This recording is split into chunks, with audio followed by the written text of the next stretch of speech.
Hello, and welcome back to Let's Play Deadfire, with me, Bring It On. Let's speak to this group. We must have angered Gallowayne for the coral to grow as it does.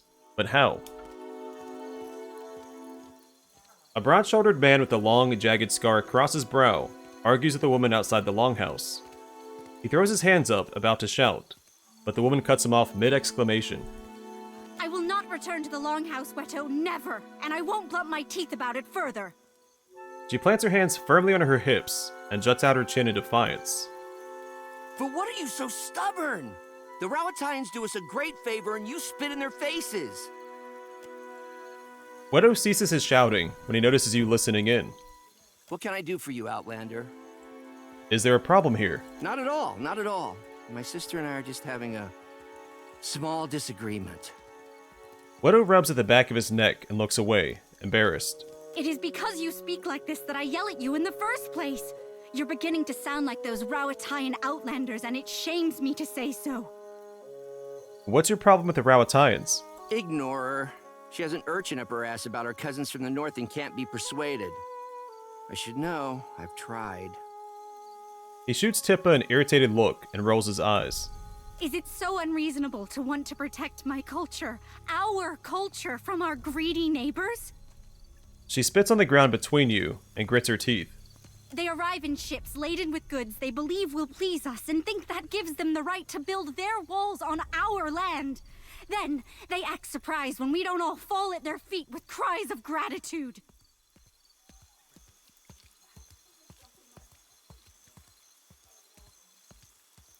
I don't like how this is rational.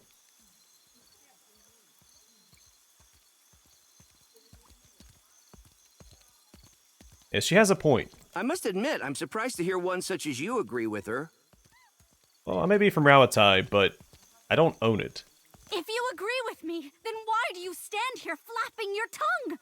We don't need you or your walls to keep us safe, and we surely don't need the longhouse. Akira, take your countrymen and leave. Weto, why do you support the Rawatayans? We are no strangers to storms. But last year we suffered many powerful ones in quick succession, and our harvest of koiki fruit was destroyed.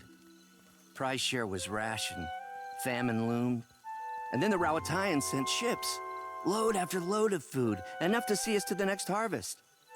They could have left us to die, but they didn't. It was only a ploy to make us dependent on them, Akira. We took their food and helping hands, and now we sleep in their buildings and watch the sea from their walls. What does all of this have to do with the Longhouse? Another of the Rawatayans' tricks. When our huts were destroyed in the storms, they did not rebuild them like they were as we requested.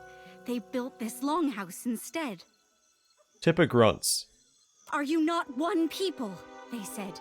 Why do you live divided, each cast apart from the others? They believe they know what's best for us, but how we live is not their business.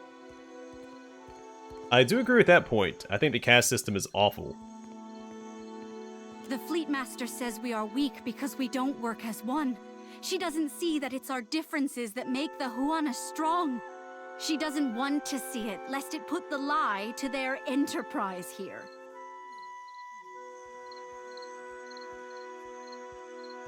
I think this question is a little dumb and ignorant, but we have to explore the dialogue. The Huan and Rawatayans are both Amoa. Why not be allied? Under whose banner? Rawatai's? Then we cease to be Huana as surely as if they conquered us. We have the land and resources Rawatai needs, and they have the military might we lack. We share a common ancestor. Why not create a common culture? Together we would be strong. I say, if you truly believe that, then you're a bigger fool than I thought.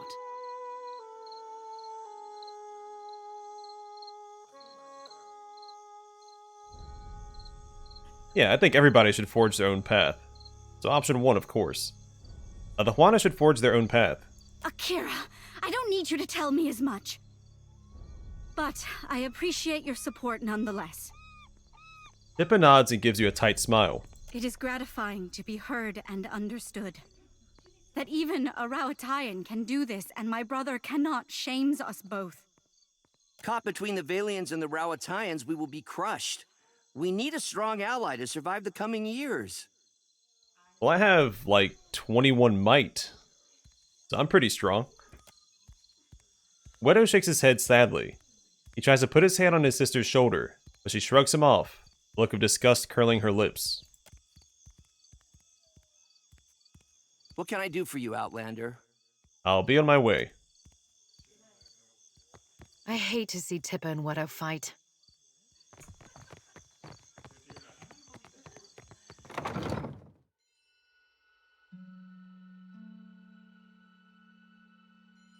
Gotta even hear my prayers over all this noise.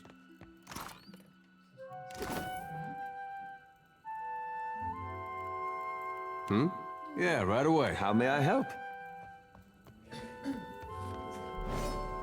Keeping it. Oh? Yeah? Hi? What do you need?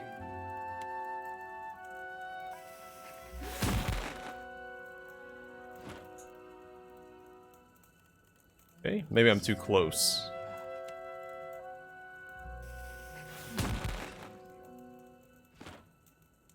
Yes?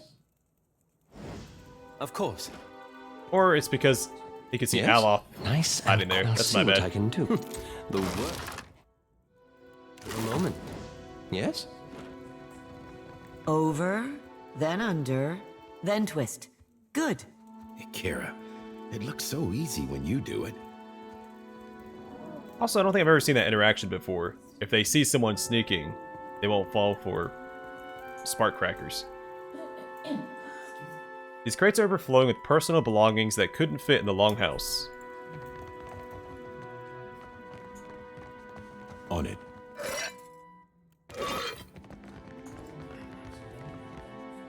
These near-identical beds are well built but offer little privacy.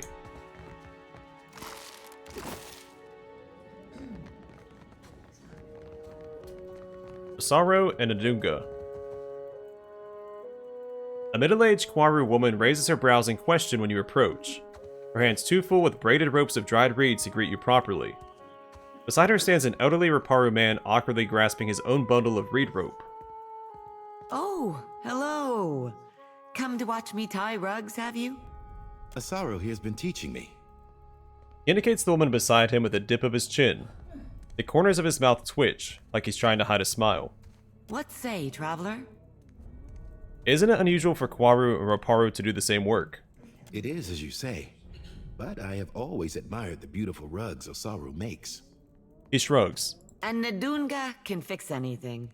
Is it not reasonable we should learn from each other? Though she smiles as she speaks, Osaru's words hold a defensive edge, as if she's had to explain their unusual arrangement many times before. Akira, especially if we must suffer Waturi together. A sly grin spreads across the old man's face. He elbows Osaru playfully in her side. Just so. Osaru swats his arm away with a small laugh. Then, her thoughts returning to Waturi, she makes a face like she's bitten into an underripe kawiki fruit. Is it stressful having all the cast living together in one building? It's not so bad, excepting the nights Waturi gets into the palm wine. Akira, but that man does snore loud enough to call down the rains. She snorts, and Adunga beside her smothers a raspy chuckle. There is hardly any space to tie my rugs, to be certain, and I haven't had a moment to myself in weeks. But there are also new friends to be made. Nadunga finishes her sentence with a warm smile. Can you teach me how to tie a rug? Ha! It's not a skill one learns in an afternoon. But should you wish to spend many months here in this longhouse, you're welcome. A deep throaty laugh rumbles through him. I say, we have the room. So long as you do not mind sleeping like so many scrolls stuffed in a shelf. Osaru shares in Nadunga's laugh. Farewell. Carry the winds with you, traveler.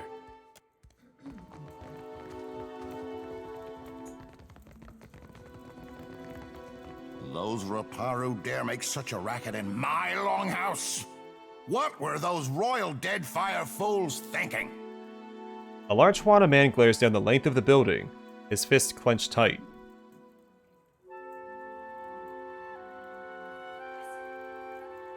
Yeah, you're a jerk. You'd feel the same if you knew anything about the Juana. The warrior grunts, a sneer lifting his lip. What do you want? Your room is much nicer than the others. I am Mataru, a warrior.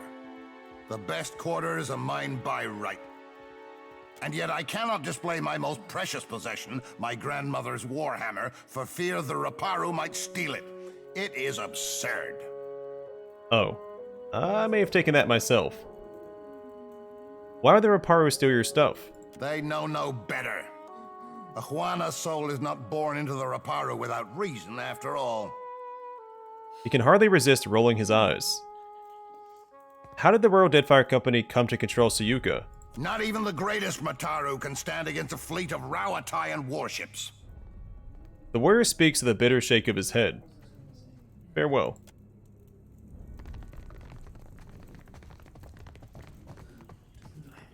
What say, traveler? Carry the wind.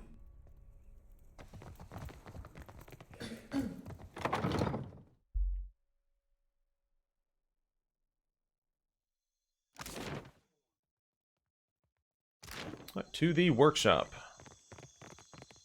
So we can explore the rest of the island.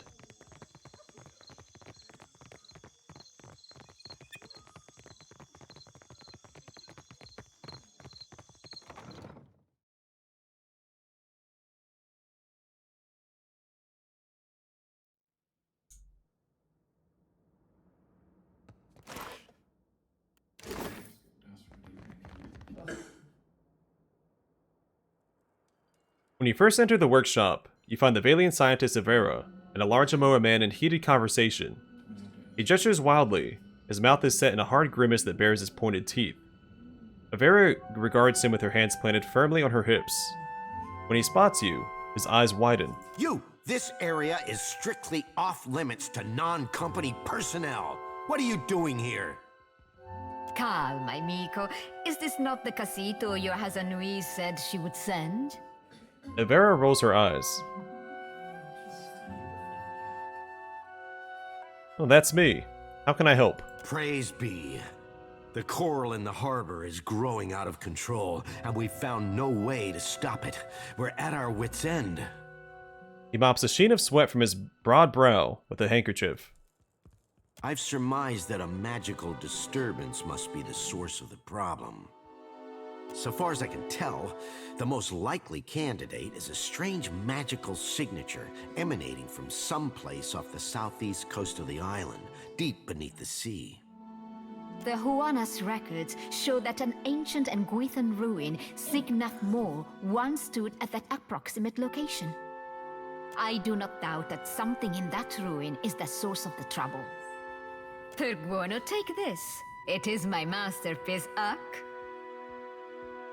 She heaves a large bulbous helm off a nearby shelf and hands it to you. Diving equipment. This massive brass helmet is sturdy enough to withstand the crushing pressure of the deep sea, while providing a limited supply of breathable air. The helmet should allow you to breathe underwater for time enough to deal with the disturbance, provided, of course, that you hurry. You are not exactly short-handed here. Why not send your own people? None among the company share your particular, history with Nguithan artifacts. You are, in essence, the perfect candidate for our our research. The Royal Deadfire Company thanks you for your assistance, Watcher. And your bravery. Aura Taugori!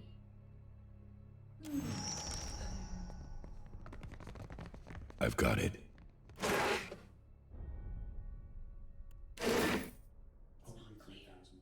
The glass inset in this strange dome is very thick.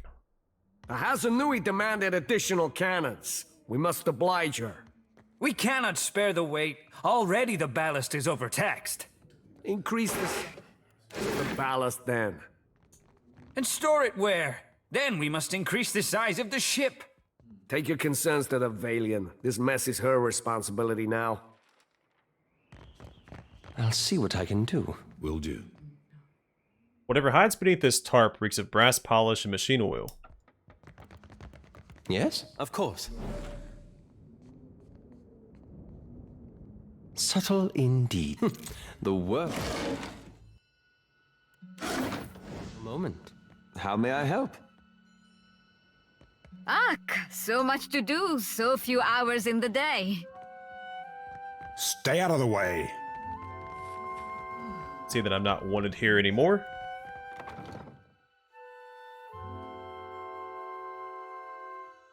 We're under attack. Hold them off while I tell the others. Yeah, I've got a lot of combat experience. On it. Hurry, they're just outside the gate.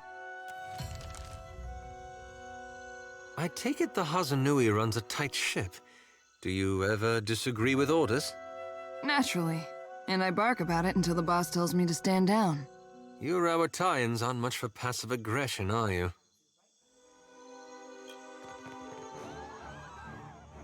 But sometimes it's good to be a little belligerent.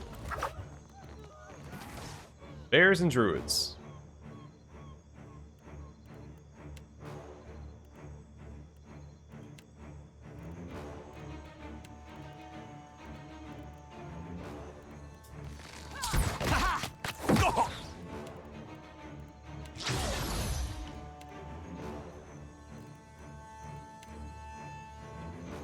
I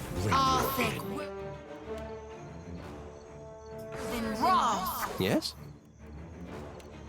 Hey, are you blind? I shall. Yeah, that arquebus is gonna mess us up. The position a little better for it. Yes? Yeah.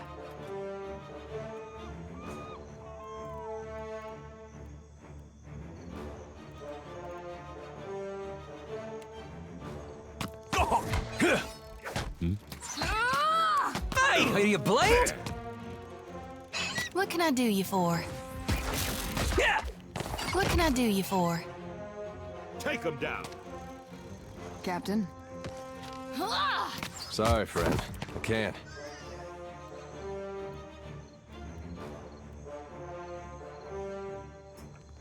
I'm on it. Yeah? Oh yeah, I should be using On your side. the mace instead.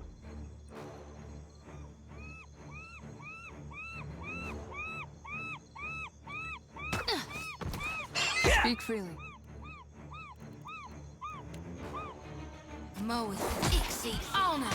How may I help? Let's high it out! Ha! Yeah? Yeah. I bring your aid. Hey. Enough. Yeah? Happy to oblige. Yeah?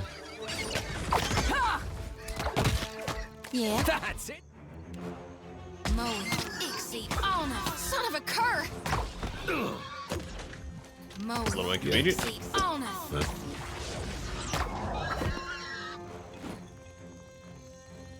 That guy almost went down. I assume that's Maya's fault, though.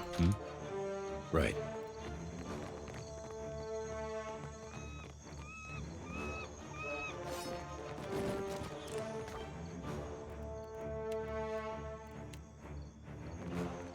Careful! Aw, man. The hail came just a little too late. I was gonna try and keep that guy alive. Yeah. Blessings be upon you! That's it!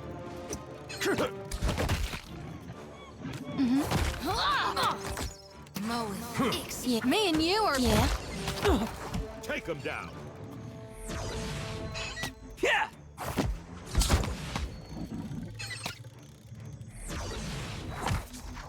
Ha!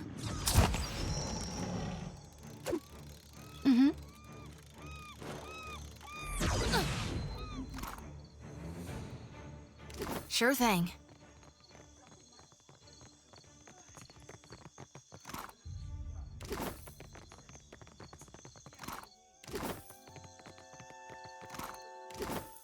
I've got it.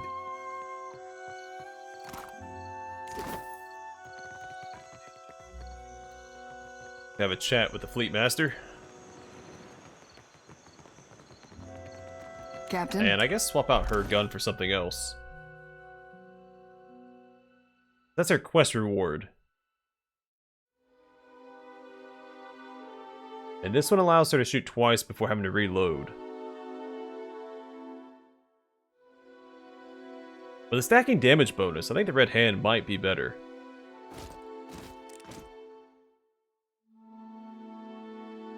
Over an extended duration, like if we're going into a dungeon.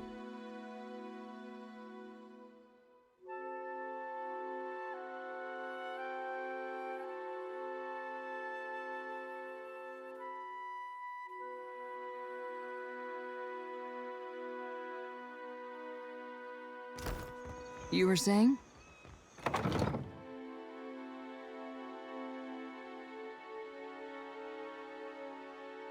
I'm told you were instrumental in our stand against the druids. Well done. The druids have harried us from the moment we made landfall. Your people fought admirably, and I think only one died.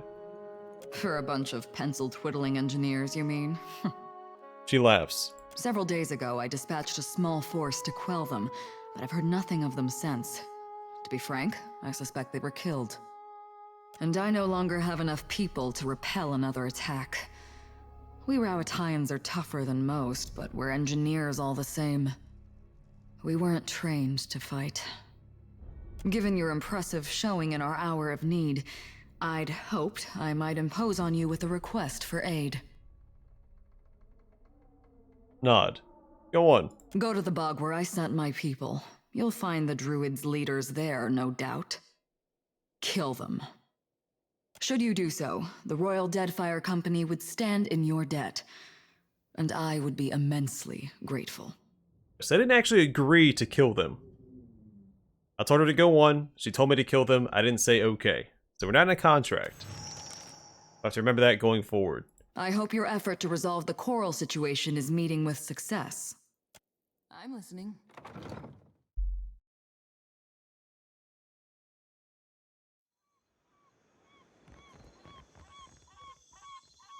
Ishi's crap is harder to get out of leather than tar. This is the second time he's gotten my boots. It's a phase. He's just trying to cozy up to you, Firefly. Well, I was sneaking him some extra seeds. Heard that before.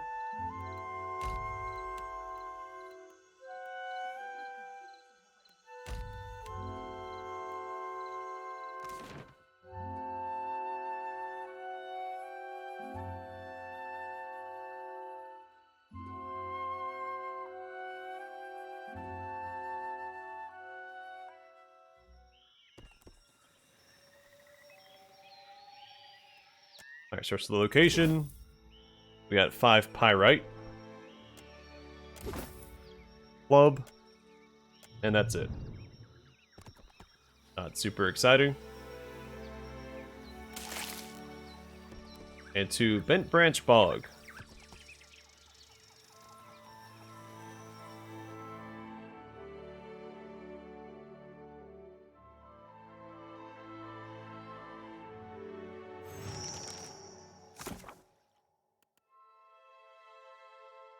Amaya is recommended for this. What about the other one? Yep, also recommended for that one.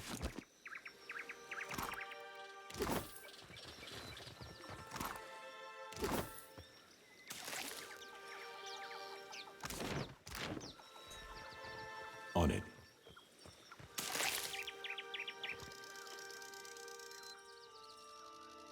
Rise, rise, protect the bog.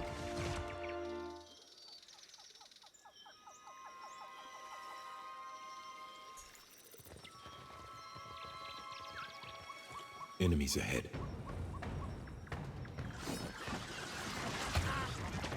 Gosh, okay.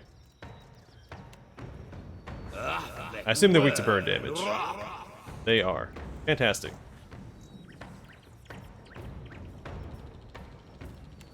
In that case, I've got just the thing. Your order?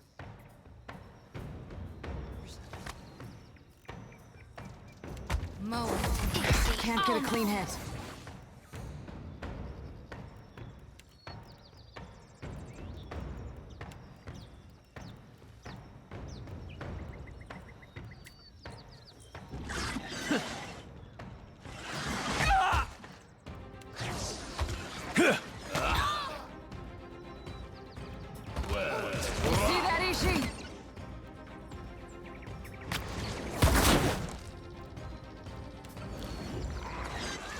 Some more fireballs. Can't go wrong with that.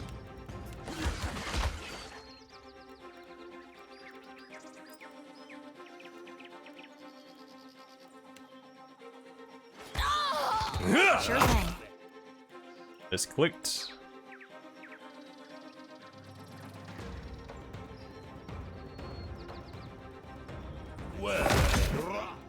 In fact, let's do this instead. Right between the eyes.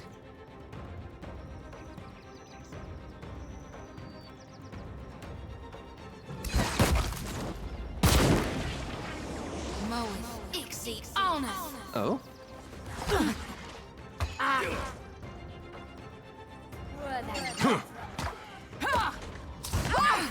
Yeah, they were ready for all the AoE fire damage I brought with me.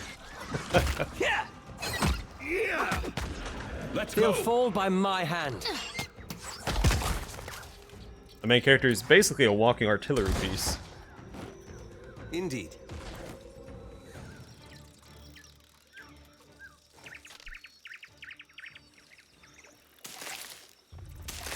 Will do. Well, it tells me we're going to run across some sigils in the near future.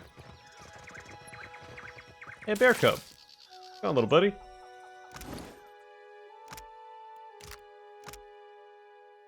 While the bear cub is following you around, you gain a bonus to fortitude, and your party receives a bonus to melee damage.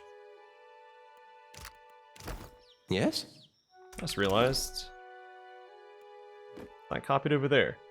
Also, I don't have Ultrabond still.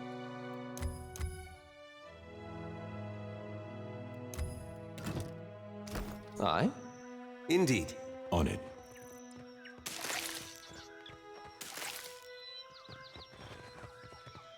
Afraid of pushing too much further ahead and starting an encounter. So, I'm going to call it here instead. And next time we'll finish with a Bent Branch Bog. See if we can't talk to the druids first. Come to a peaceful resolution. Well, maybe. It depends on them, really. But we have to. Oh? We'll also set everything on fire. So, either way for now, thanks for watching. Hope to see you guys in the next one.